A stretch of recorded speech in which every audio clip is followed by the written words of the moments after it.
lim ten kan nui dun lai ni te donin thin lai an o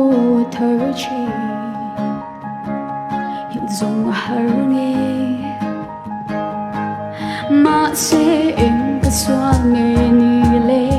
chẳng gần biết dài ý rê tap mai lệ tuổi thia mà har nghe thiên lai ru kan nang na nghe mai kịp tiền hạt có tiếng là cần ta mang mai na khói âm tung lệ chuang ang chém mơ anh nằm lo nghe tiếng em mang ai tu chế mà sẽ trở lêngang vai tu hiam miên ring lâu la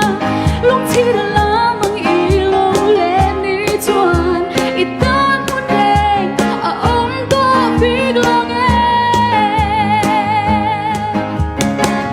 ít tan sâu thì ai ôm mình cả thấy nó giống cái làn xe mang ngày vàng trên mà sẽ luôn bị đun rồi lòng mồ sẽ là anh ta dẫu mô cả chân tổ tuổi thia mà har nghe thiên lai ru kan nang na nghe mai kịp tiền hẳn đón tiếng là cần ta mang ngày na khói âm tung lệ chuang ang chém mơ anh nằm lo nghe tiếng em mang ai tu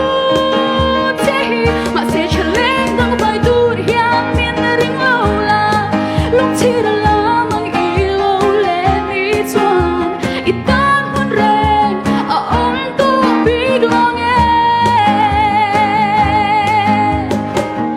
qua đây yên min nghe mang nắng mai lung lên hi cả ngày lo che cùng cho người ta mang cha mai lên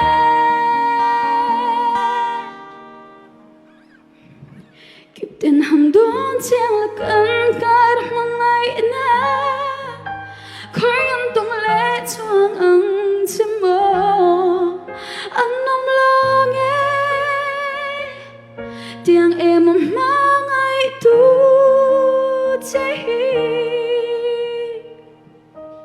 mà sẽ trở lên đang vai tu hiam miên